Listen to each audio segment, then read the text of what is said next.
Hi guys, thank you for coming back. So if you guys saw my last video, I briefly digged into how fitness as a whole could help improve mental health issues.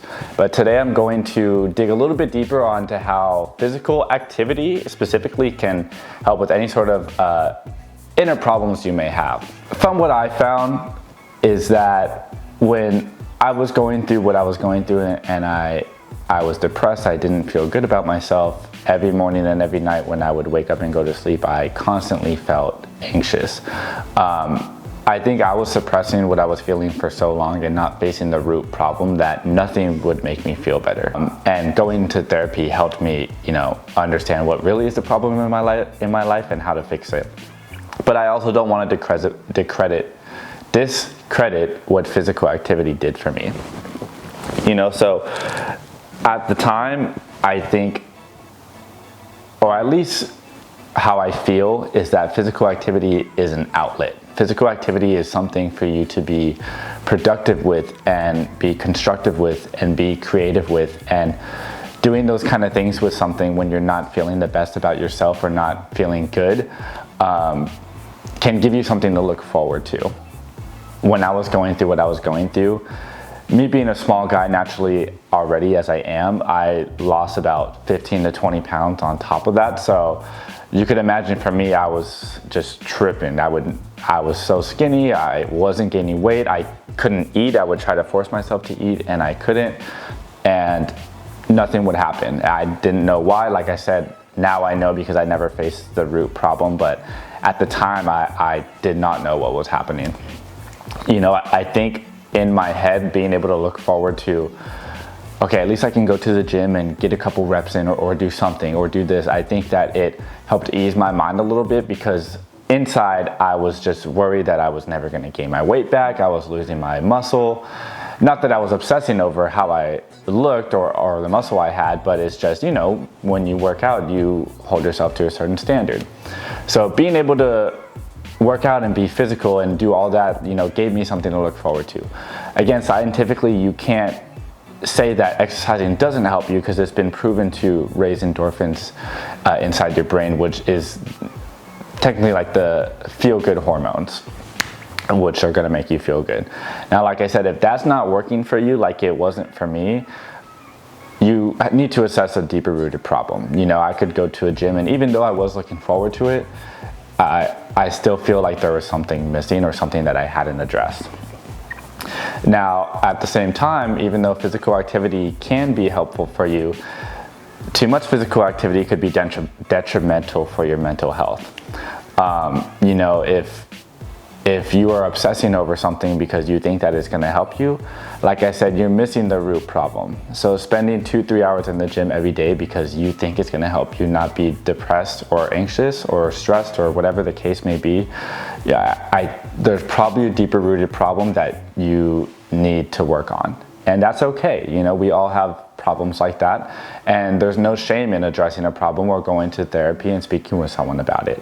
But it's also not healthy to obsess over something to mask that. So please keep that in mind. Too much physical activity can also lead to eating disorders. So there's something that we call body dysmorphia or muscle dysmorphia, which we can get a little bit more into in another video. But essentially what it is muscle dysmorphia is even if you have, above average muscle size, or you have, average muscle size or whatever, you always see yourself as too small or not big enough, or, there's always something higher. And same thing with body dysmorphia, you have a certain image of yourself that will never go away. And even if other people can see you and say, wow, she or he looks great, you on the inside feel that you look a certain way and you have to be better. And I personally want everyone to believe that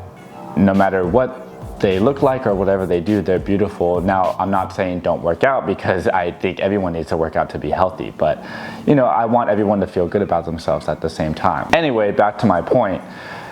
Working out too much can lead to body dysmorphia or muscle dysmorphia being exaggerated or amplified more, and that problem will go deeper and deeper, and once you're really, really deep down into that, it's hard to get out of. So allow yourself your hour or 45 minutes to an hour and a half of workout time.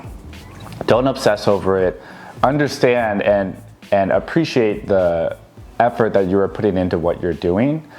And you have to do the work outside of the gym as well. So if you're obsessing over this hour, 2 hours, 3 hours that you're doing in the gym, you're missing out on something you're doing outside of the gym, whether it be your diet or whatever it may be. So please keep that in mind, guys. Don't obsess over something because you're trying to mask another deep-rooted problem, because that may lead to further problems with body image down the line. But I do want to make one more point in saying that, you know, exercising, whether you're stressed or anxious or depressed or whatever it may be, a lot of that stuff may have to do with your confidence level. So, you know, I think for a lot of people, they may not feel confident and that makes them depressed, or they may not feel confident and that has them suffer from anxiety in certain situations or whatever it may be. So if that means improving your physical aesthetic, then that's great. You know, as long as you don't obsess over it, I think you should strive to, you know, look better and feel better about yourself.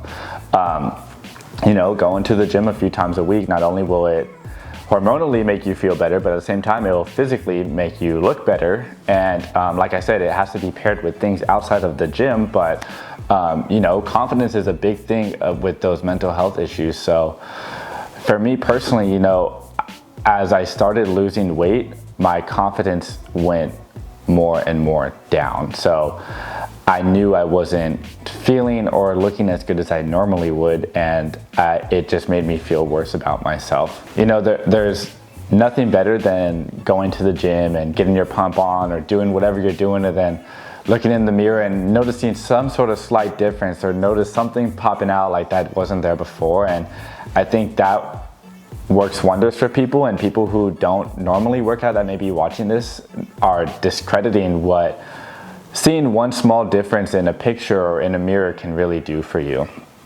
Now again, I just want to point out, don't obsess over this kind of stuff, but you know, you got to put effort to get rid of things like this. So if you are suffering from some sort of mental illness that is derived from not having confidence, you know, put in the work for it, but don't obsess over it. And guys, that's pretty much all I have for this video today. I'm gonna have another video later on in the week explaining how nutrition can relate to mental health. So I will see you guys then.